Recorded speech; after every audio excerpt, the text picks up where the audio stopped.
Thank you very much, Presiding Officer. I was very disappointed to hear Oliver Mundell attack many of my constituents who work for the Ministry of Defence Police, looking after St Fergus oil and gas terminal. They are effective as policing across Scotland in all the forces that we have are effective. Police are part of why offending in Scotland is at a 42-year low. Now, let's just talk about borders. Claire Baker has raised the issue of cross-border. Well, one of the things that I think we've slightly forgotten is that the British Transport Police are not a UK-wide police force. They are only a Great Britain police force. Northern Ireland, the police force of Northern Ireland, Police Service in Northern Ireland, shares responsibility with the Garda Síochána for the policing of the railway system in Ireland. That involves a border between two states. The performance of policing there is no worse.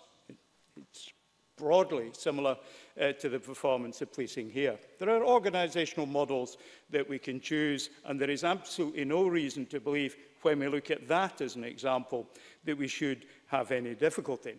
Claire Baker again reminded us of the genesis of this discussion we're having today from the Smith Commission and the unanimity that the powers should be transferred to Scotland. If a member of the public sees someone in a police uniform, they don't ask what police service they're working for.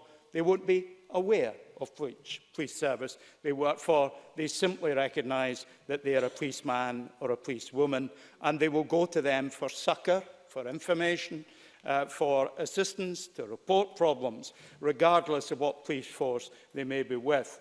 Having a unified system that looks after Scotland has significant advantages, removing difficulties at interfaces. Now, in terms of criminal justice, they are not huge. We know that there are approximately 10 offences a day are dealt with by the British Transport Police in Scotland, and that's 5.5 crimes a day. I'm not, I have to say, quite sure why the figures are slightly different. Now, one of the questions, one of the points that's been made is, if we should do this, we should not do it now. Well, I'm reminded of the old saying, you repair the roof of your house when the sun's out. In other words, we would be under the most immense criticism if we were to look at reorganising the way in which we do this facet of our policing in response to a crisis. Far better we do it in, frankly, what's been a quite measured way that's taken place over several years. Now, railway policing is not a new thing. The Metropolitan Police opened for business on the 29th of September 1829.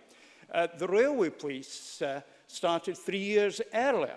They've been around a very long time indeed. Now, can I just congratulate Neil Bibby on what I think has been a pretty positive engagement. He's done something that opposition members don't always get to do. He's managed to amend a government bill. I know it took me something like 4 years before I succeeded in doing that, despite considerable efforts. So that's a good and useful thing that he's done. Presiding Officer, we've had a great debate about safety certificates, and whenever a policeman is close to operational railway, it is important that they have the proper training. I have the complete confidence that the Chief Constable will make sure that such training is provided to officers who have to be that close to operational railways. I think this is an excellent move forward, and I will be very happy to support the Government come decision time tonight.